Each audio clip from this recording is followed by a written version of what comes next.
నమస్కారం N24 news వార్తలకు స్వాగతం. ముందుగా వార్తలోని ముఖ్యాంశాలు. ఏపీ కేబినెట్ కీలక నిర్ణయాలకు ఆమోదం. అమరావతిలో సంస్థలకు భూముల కేటాయింపుకు గ్రీన్ సిగ్నల్. హెడ్ కానిస్టేబుల్ పోస్టుల అప్గ్రేడ్ కు కేబినెట్ ఆమోదం.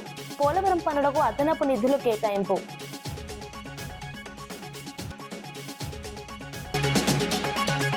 మూసీ ప్రాజెక్టుకు డిపిఆర్ ఉందా అని ప్రశ్నించిన హరీష్ రావు. డిపిఆర్ లేకుండానే ఇళ్ల కూల్చివేతలపై హరీష్ విమర్శ. మూసీ ప్రాజెక్టుపై ప్రభుత్వం స్పష్టత ఇవ్వాలన్న హరీష్, పేదలకు నోటీసులు ఇవ్వడం సరికాదన్న మాజీ మంత్రి.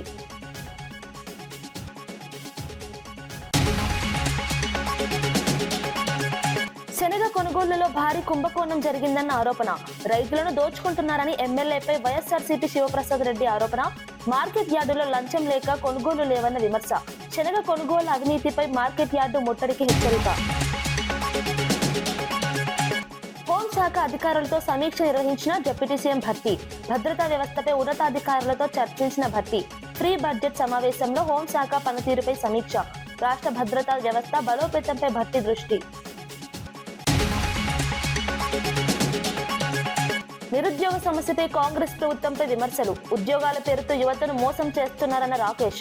నిరుద్యోగుల సమస్యలను పట్టించుకోవడం లేదన్న బీఆర్ఎస్ నేత. యువత భవిష్యత్తుతో రాజకీయాలు చేయొద్దన్న హెచ్చరిక. డాక్టర్ బిఆర్ అంబేద్కర్ రాష్ట్ర సచివాలయంలో ఫ్రీ బడ్జెట్ సమావేశాల భాగంగా హోంశాఖపై సమీక్షా సమావేశం నిర్వహించారు డిప్యూటీ సీఎం భట్టి విక్రమార్క మల్లు. రాష్ట్ర భద్రతా వ్యవస్థ, పోలీస్ శాఖ పనితీరుపై ఉన్నతాధికారులతో చర్చించారు. ఈ సమావేశంలో హోంశాఖ కార్యదర్శి సివి ఆనంద్, ఏడీజీ శిఖా గోయల్, జైళ్ల శాఖ డీజీ సౌమ్య మిశ్రా పాల్గొన్నారు. Hyderabad CP Sajjanar, Cyberabad CP Ramesh, Malkajgiri CP Avinash Mohanty, future city CP Sudheer Babu, intelligence chief Vijay Kumar, narcotic chief Sandeep Shandilya కూడా హాజరయ్యారు. భద్రతా వ్యవస్థను మరింత బలోపేతం చేయడంపై చర్చించారు.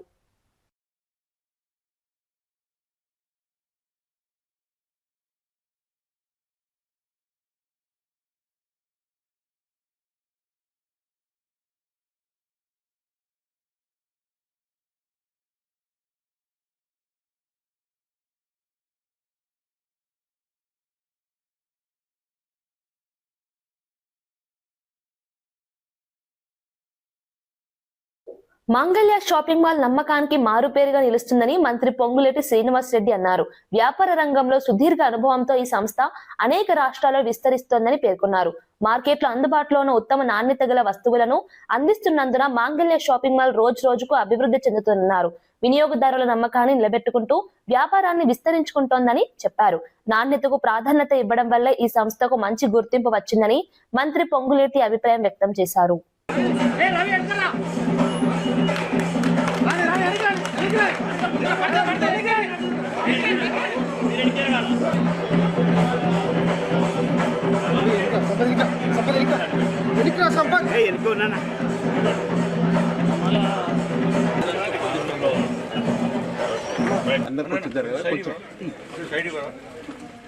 అన్న కొంచెం ముందు పోకూడదు. మన తెలంగాణ రాష్ట్రం, పక్కనున్న ఆంధ్రప్రదేశ్ రాష్ట్రం, తమిళనాడు రాష్ట్రంలో, కర్ణాటక రాష్ట్రాల్లో 3 రాష్ట్రాల్లో 30వ షాపుగా ఇది ఈనాడు మనం ఓపెన్ చేసుకోవడం జరుగుతుంది. రాబోయే కొద్ది రోజుల్లో తమిళనాడులో కూడా ఓపెన్ చేయబోతున్నారు. అంటే ఇంత సుదీర్ఘంగా వ్యాపారంలో ఈ క్లాత్స్ బిజినెస్లో అనుభవం ఉన్న వీరు సరసమైన ధరలకి బెస్ట్ క్వాలిటీతో నమ్మకానికి మారుపేరుగా డబ్బులకే ప్రాధాన్యత ఇవ్వటం కాకుండా నమ్మకానికి ప్రాధాన్యత ఇస్తూ ది బెస్ట్ రేట్స్కి మార్కెట్లో అవైలబిలిటీలో ఉన్న ది బెస్ట్ క్వాలిటీ మెటీరియల్ని ఇస్తున్నారు. కాబట్టి ఇది దినదిన అభివృద్ధి జరగడానికి దీంట్లో ఉన్న రహస్యం. ఆంధ్రప్రదేశ్ కేబినెట్ సమావేశం ముగిసి పలు కీలక నిర్ణయాలకు ఆమోదం తెలిపింది. మెకానికల్, ఎలక్ట్రికల్, ప్లంబింగ్ పనుల కోసం 2316 కోట్లకు అనుమతి ఇచ్చారు. 119 కోట్ల వ్యయంతో తెలుగు కల్చరల్ సెంటర్ నిర్మాణానికి కూడా కేబినెట్ ఆమోదం తెలిపింది. అమరావతిలో వివిధ సంస్థలకు భూముల కేటాయింపుపై మంత్రివర్గ ఉపసంఘం చేసిన ప్రతిపాదనలను కూడా ఆమోదించారు. అదేవిధంగా 300 మంది హెడ్ కానిస్టేబుల్ పోస్టులను రిజర్వ్ సబ్ ఇన్స్పెక్టర్ పోస్టులుగా అప్గ్రేడ్ చేయడానికి నిర్ణయం తీసుకున్నారు. పోలవరం ప్రాజెక్టు హెడ్ వర్క్స్ లో అదనపు గ్రానైట్ కొనుగోలు, లైనింగ్ పనులకు 23.47 కోట్ల నిధులు కేటాయించారు.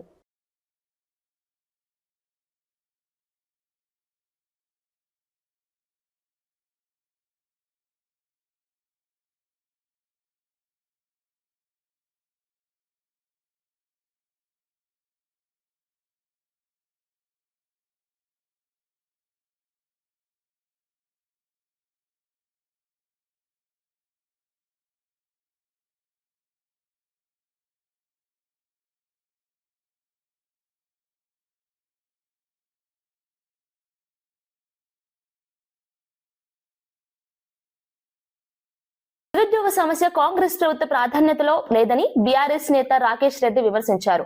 ఉద్యోగాలు ఇస్తున్నామని చెప్పి కేవలం తమ మీడియాకు లీకులు ఇస్తూ నిరుద్యోగులను మోసం చేస్తున్నారని ఆరోపించారు. యువతకు ఉపాధి అవకాశాలు కల్పించడంలో ప్రభుత్వం విఫలమైందన్నారు. నిరుద్యోగుల సమస్యలను పరిష్కరించాల్సిన బాధ్యత ప్రభుత్వానిదేనని చెప్పారు. ఉద్యోగాల పేరుతో నాటకాలు ఆడటం సరికాదని విమర్శించారు. యువత భవిష్యత్తుతో రాజకీయాలు చేయవద్దని ప్రభుత్వాన్ని రాకేష్ రెడ్డి హెచ్చరించారు. త్వరలో 17,000 కానిస్టేబుల్ పోస్టుల భర్తీ, పోలీస్ శాఖలో 14,000 ఉద్యోగాలు త్వరలో భర్తీ, కొత్త సంవత్సరంలో పోలీసు కొలువులు 14,000 కానిస్టేబుల్ పోలీసుల భర్తీకి రంగం సిద్ధం, 14,000 పోలీస్ కానిస్టేబుల్ ఖాళీలు భర్తీ చేసేందుకు పోలీస్ శాఖ కసరత్తు, గ్రూప్స్ ఉపాధ్యాయ పోలీసు విద్యుత్ గురుకుల వైద్య నియామకాల ప్రక్రియ, మొదలు కానున్న కొలువుల జాతర, వచ్చే నెల 40,000 ఉద్యోగాలకు నోటిఫికేషన్, తెలంగాణ యువతకు 12,000 కొత్త ఉద్యోగాలు, టీజీపీఎస్సీ పోలీస్ శాఖ కాంగ్రెస్ పార్టీ అభ్యర్థం ముద్ర ఉన్నటువంటి పోస్టర్, 12,452 పోలీసు ఉద్యోగాల భర్తీకి కసరత్తు, ఇక ఉద్యోగ ప్రకటనలకు కసరత్తు, పోలీస్ శాఖలో 12,000 ఉద్యోగ పోస్టులు ఖాళీలు భర్తీ. ఇట్లా ఇది చెప్పుకుంటా పోతే ఈ ప్రెస్ మీట్ మొత్తం ఇవే చూపించాల్సి వస్తుంది, అన్ని ఉన్నాయి. అంతెందుకు, ఇప్పుడు జస్ట్ నేను ఈ ప్రెస్ మీట్కు వచ్చే ముందు వేటు న్యూస్లో నోటిఫికేషన్ వచ్చింది. ఏమని? 17,992 పోస్టుల పోలీసు ఉద్యోగాలకు త్వరలో నోటిఫికేషన్. జస్ట్ ఇప్పుడు ఒక హాఫ్ అన్ అవర్ కూడా కాలే. అసలు ఇన్ని నాటకాలు ఎందుకు? నువ్వు రియలిస్టిక్గా మీరు ఏం చేస్తారో చెప్పొచ్చు కదా. వాళ్ళు లీకులు ఇస్తారు, వీళ్ళు రాస్తారు. పాపం నిరుద్యోగ యువత వాళ్ళ తల్లిదండ్రులు కూలీ నాలీ చేసి డబ్బులు పంపిస్తే ఉన్న ఊరిని వదిలి ఇక్కడికి వచ్చి గాలి వెలుతురు లేనటువంటి ఇరుకైనటువంటి గదుల్లో ఉంటూ ఒక పూట తిండి తింటూ ఒక పూట పస్తులుంటూ స్విగ్గీ ర్యాపిడోలు నడుపుకుంటూ కాలం వెళ్ళదీస్తూ ఇంటికి పోలేక తల్లిదండ్రులను ఫేస్ చేయలేక ఇక్కడ ఉండలేక నానా ఇబ్బందులు పడుతున్నారు. వాళ్ళ వయస్సు పెరిగిపోతున్నది, జేబులు ఖాళీ అవుతున్నాయి, అప్పులు పెరిగిపోతున్నాయి, బట్టతలలు వస్తున్నాయి, పొట్టలు పెరిగిపోతున్నాయి, పెళ్లిళ్ళు కావడం లేదు, ఆత్మహత్యలు చేసుకుంటున్నారు. ఈ రోజు కూడా ఒక నిరుద్యోగ యువకుడు ఆత్మహత్య చేసుకున్నాడు. పరిస్థితి ఇంత దారుణంగా ఉంటే వాళ్ళు లీకులు ఇస్తారు, వీళ్ళు రాస్తారు, లేనిపోని ఆశలు కల్పిస్తారు.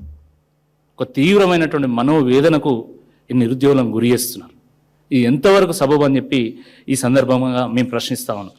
ప్రొద్దుటూరు ఎమ్మెల్యే వరదరాజుల రెడ్డిపై వైఎస్ఆర్సీపీ నేత రాచమల్లు శివప్రసాద్ రెడ్డి తీవ్ర ఆరోపణలు చేశారు.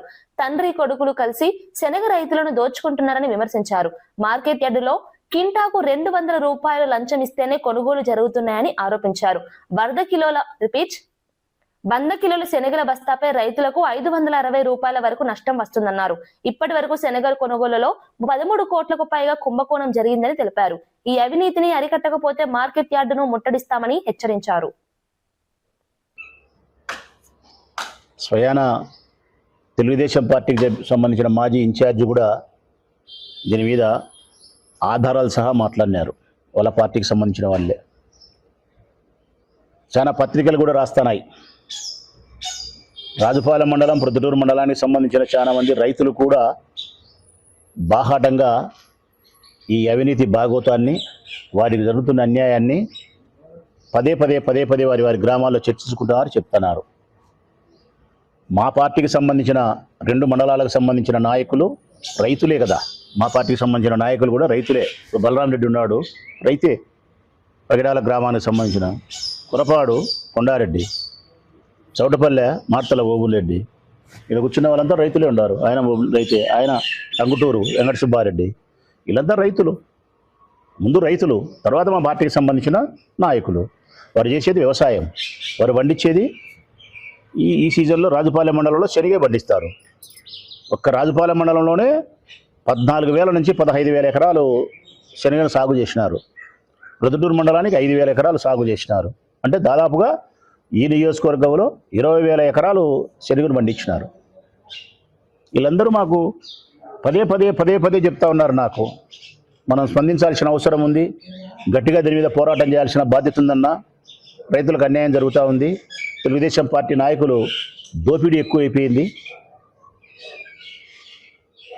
ఈ దోపిడీకి అంత కారణం వరదరాజరెడ్డి గారి కుమారుడు కొండారెడ్డి. వరదరాజరెడ్డి గారి మాటలు ఎట్లుంటాయంటే నీతి మాటలు, నీటి మూటలు. ఆయన మాటలు చూస్తామా, నీతికి సంబంధించిన మాటలు. అవి నీటి మూటలే, మునిగిపోతున్నాయి. కారణం పుత్రోత్సాహం, పుత్రుని పట్ల అమితమైన ప్రేమ చేత పుత్రుడు చేస్తా అంటే అవినీతి, లంచగొండి, ఇవన్నీ కూడా కళ్ళు మూసుకొని ధృతరాష్ట్రుని మాదిరి ప్రవర్తిస్తూ ఉన్నాడు. ఈ 10 కోట్ల రూపాయల స్కామ్ జరుగుతూ ఉండేది కూడా కొండారెడ్డి గారి కనుసన్నల్లోనే కొండారెడ్డి గారికి లెక్క చేస్తూ ఉంది. ఏ విధంగా జరుగుతుంది, ఎట్లా జరుగుతుంది అనే విషయాన్ని కూడా స్పష్టంగా చెప్తాను నేను రైతులకు. అధికారులకు హెచ్చరిక చేస్తూ ఉన్నా, జిల్లాకు సంబంధించిన అధికారులకు కూడా హెచ్చరిక చేస్తూ ఉన్నా. నేటి నుంచి మీరు జాగ్రత్త వహించకపోతే, మార్కెట్ యార్డ్లో రైతులకు జరుగుతున్న అన్యాయాన్ని అరికట్టకపోతే మార్కెట్ యార్డ్లోకి రేపటి నుంచి మేము రావాల్సి వస్తుంది. వైఎస్ఆర్ కాంగ్రెస్ పార్టీ పెద్దగా అక్కడికి వస్తుంది, ఉద్యమిస్తుంది. మళ్ళీ మీరు పోలీసులు పంపించి మమ్మల్ని అక్కడి నుంచి బయటికి పంపించే ప్రయత్నం చేస్తే ఇక్కడ బెదిరే వాళ్ళు, అదిరే వాళ్ళు ఎవ్వరూ లేరు. మేము బాగా చెప్తున్నాం. ప్రజలకు అన్యాయం జరిగితేనే గట్టిగా స్పందిస్తుంది వైఎస్ఆర్ కాంగ్రెస్ పార్టీ ప్రొద్దుటూరు నియోజకవర్గం రాష్ట్ర వ్యాప్తంగా. ఇక్కడ మొదలు పెట్టుకుంటే ఎక్కడైనా సరే మా వాళ్ళు. మరీ రైతులకు అన్యాయం జరిగితే ఎందాక కాదు, ఆ పదం సరిపోదు. రైతుల కోసం మేము చేసే పోరాటం అయితే శాశ్వతంగా మమ్మల్ని సంవత్సరాల తరబడి జైల్లో పెట్టినా కూడా రైతుల కోసం అయితే నిలబడతాం. పోలీసు వాళ్ళు వచ్చి మీరు ఉండకూడదు, బయటికి పోవాలంటే పోం. అవినీతి జరిగిన చోట ప్రశ్నించడానికి వస్తుంది వైఎస్ఆర్ కాంగ్రెస్ పార్టీ. చేతనైతే అవినీతి. మూసీ ప్రాజెక్టుపై ప్రభుత్వం స్పష్టత ఇవ్వాలని మాజీ మంత్రి హరీష్ రావు డిమాండ్ చేశారు. ప్రాజెక్టుకు డిపిఆర్ ఉంటే ప్రజల ముందు పెట్టాలని అన్నారు. డిపిఆర్ లేకుంటే పేద మధ్యతరగతి ప్రజల ఇళ్లను ఎందుకు కూల్చుతున్నారని ప్రశ్నించారు. బాపుఘాట్ నుంచి హిమాయత్ సాగర్ వరకు డిపిఆర్ సిద్ధం కావడానికి 18 నెలలు పడుతుందని అసెంబ్లీలో సీఎం చెప్పారని గుర్తు చేశారు. డిపిఆర్ లేకుండానే పేదలకు నోటీసులు ఇవ్వడం సరైంది కాదన్నారు. 10,000 ఇళ్ల కూల్చివేతకు గెజెట్ నోటిఫికేషన్ ఎలా ఇచ్చారని ప్రభుత్వాన్ని ప్రశ్నించారు.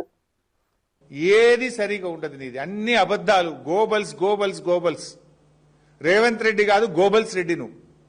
నేను ఆధారాలతో సహా చెప్తా, ఉత్త మాటలతో. ఎన్నడన్నా దేవుని మీద ఒట్టు పెట్టి కూడా మాట తప్పినవు నువ్వు. మొన్న మిర్యాలగూడలో మున్సిపల్ ఎన్నికల్లో పోగానే మున్సిపల్ ఎన్నికల తెల్లారే రైతు బంధు పైసలు వేస్తా అని కూడా మాట తప్పినవు. నువ్వు మనిషిగా ఒక మాట మీద ఉండేటువంటి ఇది నీకు జీవితంలో లేదు, రాదు. నీకేదో వెనకటి శాపం ఉన్నట్టుంది. నిజాలు మాట్లాడడు రేవంత్ రెడ్డి అనే ఒక శాపం మీద ఉన్నట్టుంది. అబద్దాలు తప్ప నువ్వు ఎన్నడూ జీవితంలో నిజాలు మాట్లాడవు నువ్వు. ఖమ్మం జిల్లా తిరుమలాయపాలెం మండలంలో పలు అభివృద్ధి పనులకు మంత్రి పొంగులేటి శ్రీనివాసరెడ్డి శంకుస్థాపన చేశారు. ఈ సందర్భంగా రాకాసి తండాలో వరదల కారణంగా ఇల్లు కోల్పోయిన కుటుంబాలకు ఇంటి స్థలాల పట్టాలను పంపిణీ చేశారు. అనంతరం దమ్మాయిగూడెంలో నిర్వహించిన ప్రజాపాలన ప్రగతి ప్రణాళిక కార్యక్రమంలో పాల్గొన్నారు. స్థానిక ప్రజలతో మాట్లాడి అభివృద్ధి కార్యక్రమాల పురోగతిని సమీక్షించారు. గ్రామాల్లో మౌలిక సదుపాయాలను మెరుగుపరచడం ప్రభుత్వ లక్ష్యమని మంత్రి తెలిపారు. ప్రజల సమస్యలను ప్రత్యక్షంగా తెలుసుకుని పరిష్కరించే దిశగా చర్యలు తీసుకుంటామని. 1,92,00,000 రూపాయలు మీ దీవెనలతో వచ్చిన ఈ ప్రభుత్వంలో చేసుకున్నాం. ఒక్క బీరోలే కాదు, ఒక్క పాలేరు నియోజకవర్గమే కాదు, తెలంగాణ రాష్ట్రంలో ప్రతి ప్రాంతాన్ని అభివృద్ధి చేసే దాంట్లో ఎక్కడా తగ్గకుండా ఏ కార్యక్రమాన్ని తగ్గకుండా నిరుద్యోగ యువతకి కూడా రాష్ట్రం ఏర్పడిన తర్వాత ఎప్పుడూ చేయని విధంగా సుమారు 72,000 ఉద్యోగాలు మన ప్రభుత్వం వచ్చిన తర్వాత ఇచ్చుకోవడం జరిగింది. ఈ ప్రభుత్వం తప్పకుండా భవిష్యత్తులో పేదవాడికి మరింత అండదండలుగా ఉంటుంది. సామాజిక న్యాయం కాంగ్రెస్ పార్టీతోనే సాధ్యమని టీపీసీసీ అధ్యక్షుడు మహేష్ కుమార్ గౌడ్ అన్నారు. పార్టీ పదవుల్లో, ప్రభుత్వ పదవుల్లో అన్ని వర్గాలకు సమాన అవకాశాలు కల్పిస్తున్నామని తెలిపారు. ఎస్సీ విభాగాన్ని పీసీసీలో బలోపేతం చేయాలనే ఉద్దేశంతో ఎమ్మెల్యే కవ్వంపల్లి సత్యనారాయణకు కీలక బాధ్యతలు అప్పగించినట్లు చెప్పారు. రాజకీయ అనుభవం ఉన్న నాయకులను ముందుకు తీసుకువస్తూ పార్టీని బలోపేతం చేస్తున్నామని పేర్కొన్నారు. సమాజంలోని ప్రతి వర్గానికి న్యాయం జరిగేలా కాంగ్రెస్ పార్టీ కట్టుబడి ఉందని మహేష్ కుమార్ గౌడ్ స్పష్టం చేశారు. ఈ బాధ్యతను వారికి ఇవ్వడం జరిగింది. మిత్రులరా, కాంగ్రెస్ పార్టీ పునాదుల్లోనే దళిత వాదం ఉంది. దళిత వాదంతోనే కాంగ్రెస్ పార్టీ ఆవిర్భావమైందన్నమాట ఈ సందర్భంగా నేను గట్టిగా చెప్పదలుచుకున్నాను. కారణం ఎస్సీ, ఎస్టీ, బీసీ, మైనార్టీలకి పుట్టుక నుండి అండగా ఉంటున్న పార్టీ ఏది ఉందంటే ఇది ఈ దేశంలో కాంగ్రెస్ పార్టీ. ఇలా ఒక దళిత నాయకుడు దేశ అధ్యక్షుడిగా, మనందరికి అధ్యక్షుడిగా ఉన్నటువంటి పార్టీ దేశంలో ఏదైనా ఉంది అంటే ఇది కాంగ్రెస్ పార్టీ. మల్లికార్జున ఖర్గే గారు మనందరికీ నాయకత్వం వహిస్తున్న సందర్భం మనం మర్చిపోకూడదు. కాంగ్రెస్ పార్టీలో ఎలా సముచిత స్థానాలు దొరుకుతాయో ఒకసారి మీకు ఉదాహరణకు చెప్తాను. రెడ్డి బిడ్డ అయినట్టు రేవంత్ రెడ్డి ముఖ్యమంత్రి అవుతే బీసీ అయినట్టు నాకు పీసీసీ అధ్యక్షుడు ఇచ్చారు.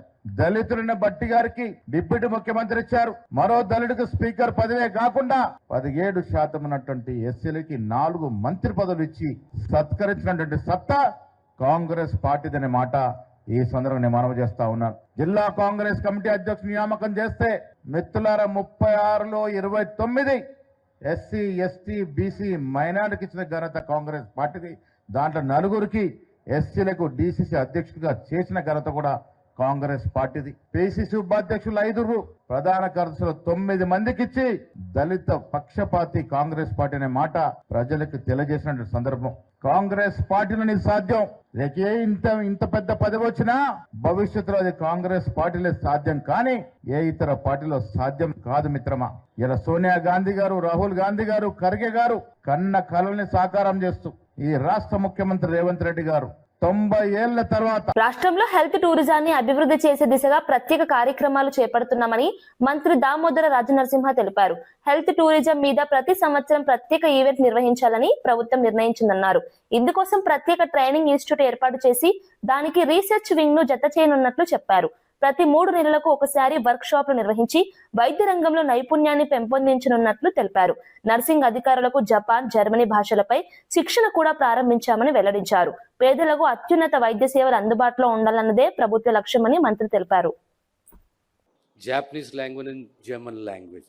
The reason is there is a lot of scope for the nursing officers in these countries. The passion of the government, the commitment of the government, the commitment of my leader is the common man with regard to health services. He should not suffer due to out-of-pocket expenditure. With regard to the education, the quality education, the skill education, the secure education, the comfort education is a need of the hour which my Chief Minister has. I just wanted to share the vision of the government. I once again congratulate Anil and the team for coming up with such a huge, so much of infra and the modern technology, equipment with modern technology. Speaker నిర్ణయంపై కేటీఆర్ చేసిన వ్యాఖ్యలను TPCC అధికార ప్రతినిధి doctor Charan Kaushik Yadav తీవ్రంగా ఖండించారు. దళిత speaker ను అవమానించేలా మాట్లాడటం సరికాదని అన్నారు. గతంలో 2014 నుంచి 2023 వరకు బీఆర్ఎస్ పార్టీ ఇతర పార్టీల నుంచి ఎమ్మెల్యేలు, ఎంపీలు, ఎమ్మెల్సీలను చేర్చుకొని ఫిరాయింపులకు పాల్పడిందని గుర్తు చేశారు. దేశవ్యాప్తంగా బీజేపీ కూడా ఫిరాయింపుల ద్వారా ప్రభుత్వాలు ఏర్పాటు చేసిన ఉదాహరణలు ఉన్నాయని చెప్పారు. పార్టీ ఫిరాయింపుల అంశంపై బీఆర్ఎస్, బీజేపీ మాట్లాడే నైతిక హక్కు లేదని వ్యాఖ్యానించారు. దాడి అని చెప్పేసి ఒక దళిత స్పీకర్ ను పట్టుకొని కేటీఆర్ గారు నోటికి ఏదొస్తే అది మాట్లాడే ప్రయత్నం వారు చేస్తూ ఉన్నారు. వారి వ్యాఖ్యలను తీవ్రంగా ఖండిస్తూ బీఆర్ఎస్ పార్టీ 2014 నుంచి 2023 వరకు 58 మంది ఇతర పార్టీల నుంచి చేర్చుకున్నారు. కాంగ్రెస్ పార్టీ నుంచి, టీడీపీ నుంచి, వైఎస్ఆర్సీపీ నుంచి, అదే కాకుండా బీఎస్పీ నుంచి, సిపిఐ పార్టీ నుంచి, ఆల్ ఇండియా ఫార్వర్డ్ బ్లాక్ నుంచి దాదాపు 58 మందిని ఎమ్మెల్యేలని, ఎంపీలని, ఎమ్మెల్సీని జాయిన్ చేసుకొని పార్టీ ఫిరాయింపుల పాల్పడితే బీఆర్ఎస్ పార్టీ 2014లో కావచ్చు, 2018లో కావచ్చు. 2014లో 63 స్థానాలు గెలిచినప్పుడు పార్టీ ఫిరాయింపులకు పాల్పడ్డారు. 2018లో 190 స్థానాలు గెలిచినప్పుడు కూడా పార్టీ ఫిరాయింపులకు పాల్పడి తెలంగాణ రాష్ట్రంలో ప్రజాస్వామ్యం లేకుండా చేసిందే బీఆర్ఎస్ పార్టీ. టీడీఎల్పీ ఆనాడే రాజ్యసభలో మెర్జ్ అయినప్పుడు ఇప్పుడు ఆంధ్ర రాష్ట్రంలో చంద్రబాబు నాయుడు గారు ఎట్లా టీడీపీ నుంచి ముఖ్యమంత్రిగా ఉన్నారు? దానికి సమాధానం బండి సంజయ్ గారు చెప్పాలి. దేశంలో పార్టీ ఫిరాయింపులకు పాల్పడేదే భారతీయ జనతా పార్టీ. ఏకంగా మహారాష్ట్రలో శివసేన, ఎన్సీపీ చీల్చి ఏ విధంగా అధికారంలోకి వచ్చిరో చూశారు. కర్ణాటకలో ఏ విధంగా కాంగ్రెస్ పార్టీ కావచ్చు, అదే కాకుండా జనతాదళ్ సెక్యులర్ ఏ విధంగా చీల్చి అధికారంలోకి వచ్చారు కర్ణాటక ప్రజలు చూశారు. అదే కాకుండా మధ్యప్రదేశ్ లో కాంగ్రెస్ పార్టీని చీల్చి ఏ విధంగా మధ్యప్రదేశ్ లో భారతీయ జనతా పార్టీ అధికారంలోకి వచ్చారో ఆ రాష్ట్ర ప్రజలు కూడా చూశారు. కాబట్టి పార్టీ ఫిరాయింపుల గురించి భారతీయ జనతా పార్టీ అయినా లేదు బీఆర్ఎస్ పార్టీ ఎంత తక్కువ మాట్లాడితే అంత మంచిది. ఈ దేశంలో పార్టీ ఫిరాయింపులు అత్యధికంగా పాల్పడేదే భారతీయ జనతా పార్టీ, తెలంగాణ రాష్ట్రంలో బీఆర్ఎస్ పార్టీ.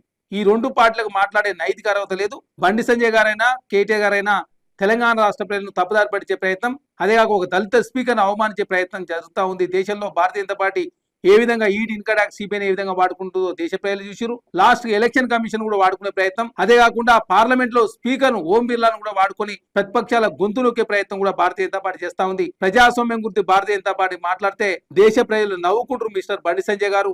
అదే కాకుండా కేటీఆర్ గారు దళిత స్పీకర్ అవమానించడాన్ని. అన్నదాత సుఖీభవ పథకం కింద ఆంధ్రప్రదేశ్ ప్రభుత్వం రైతులకు ఆర్థిక సహాయం అందిస్తోంది. కూటమి ప్రభుత్వం రైతులకు సంవత్సరానికి 20,000 రూపాయల సహాయం అందిస్తున్నట్లు మంత్రి మర్రెడ్డి శ్రీనివాస్ రెడ్డి తెలిపారు.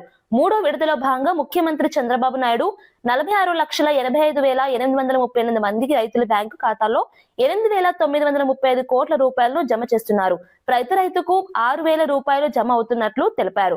విత్తనం నుంచి మార్కెట్ వరకు వ్యవసాయాన్ని బలోపేతం చేస్తున్నామని ప్రభుత్వం పేర్కొంది. పంట కొనుగోలు చేసిన 24 నుంచి 48 గంటల్లో రైతులకు చెల్లింపులు జరిగేలా చర్యలు తీసుకుంటున్నట్లు అధికారులు వెల్లడించారు.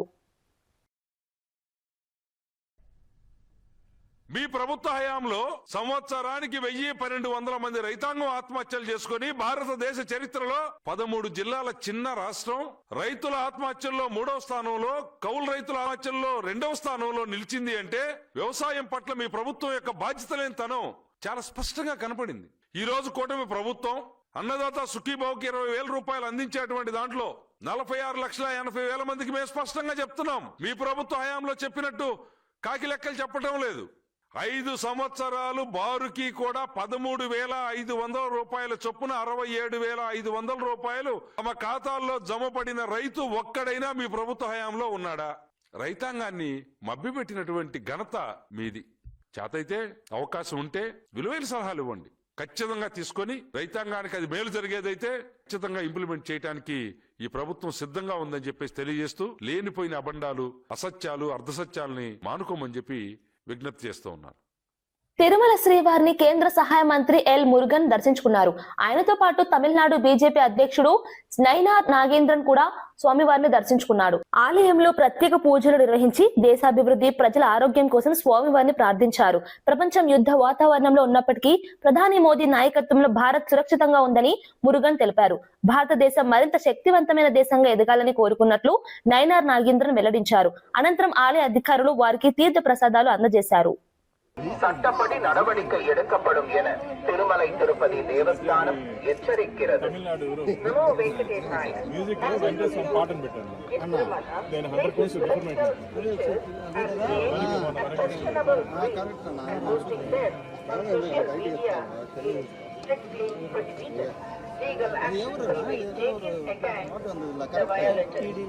ఓం నమో వెంకటేశాయ. ओम नमो वेंकटेशाय। भक्तों को सूचना, तिरुमला क्षेत्र में राजनीतिक भाषण देना और आपत्तिजनक रील बनाकर सोशल मीडिया पर पोस्ट करना वर्जित उल्लंघन करने वालों के कार्रवाई की जाएगी।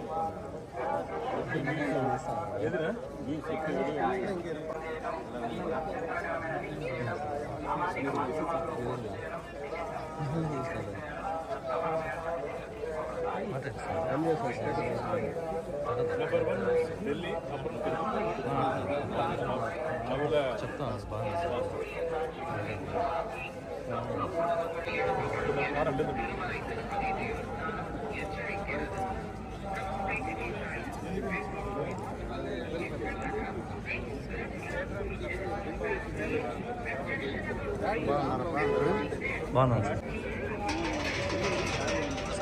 మీకు అందరూ కూడా Today, I came along with my state president and Bhanu Prasad Reddy ji, and we had a darshan and we took Ashirwad and we had a prayer to the Venkatachalamadi Perumal to progressive and wellness and prosperity of the country. Our country is very safe. We are all and also I pray for the everyone. వార్తలు ముగించే ముందు ముఖ్యాంశాలు మరోసారి. AP cabinet కీలక నిర్ణయాలకు ఆమోదం. అమరావతిలో సంస్థలకు భూముల కేటాయింపుకు గ్రీన్ సిగ్నల్. హెడ్ కానిస్టేబుల్ పోస్టుల అప్గ్రేడ్ కు కేబినెట్ ఆమోదం. పోలవరం పనులకు అదనపు నిధులు కేటాయింపు.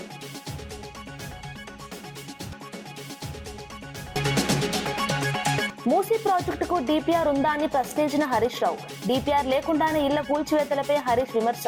మూసీ ప్రాజెక్టుపై ప్రభుత్వం స్పష్టత ఇవ్వాలన్న హరీష్, పేదలకు నోటీసులు ఇవ్వడం సరికాదన్న మాజీ మంత్రి.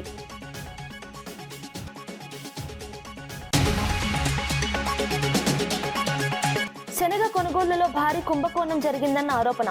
రైతులను దోచుకుంటున్నారని ఎమ్మెల్యేపై వైఎస్ఆర్సీపీ శివప్రసాద్ రెడ్డి ఆరోపణ. మార్కెట్ యార్డులో లంచం లేక కొనుగోలు లేవన్న విమర్శ. శనగ కొనుగోలు అవినీతిపై మార్కెట్ యార్డు ముట్టడికి హెచ్చరిక. హోంశాఖ అధికారులతో సమీక్ష నిర్వహించిన డిప్యూటీ సీఎం భట్టి. భద్రతా వ్యవస్థపై ఉన్నతాధికారులతో చర్చించిన భట్టి. ఫ్రీ బడ్జెట్ సమావేశంలో హోంశాఖ పనితీరుపై సమీక్ష. రాష్ట్ర భద్రతా వ్యవస్థ బలోపేతంపై భట్టి దృష్టి. నిరుద్యోగ సమస్యపై కాంగ్రెస్ ప్రభుత్వంపై విమర్శలు. ఉద్యోగాల పేరుతో యువతను మోసం చేస్తున్నారన్న రాకేష్. నిరుద్యోగుల సమస్యలను పట్టించుకోవడం లేదన్న బీఆర్ఎస్ నేత. యువత భవిష్యత్తుతో రాజకీయాలు చేయొద్దన్న హెచ్చరిక. ఇవి ఈనాటి వార్తా విశేషాలు. మరో బులెటిన్లో మళ్ళీ కలుద్దాం. నమస్కారం.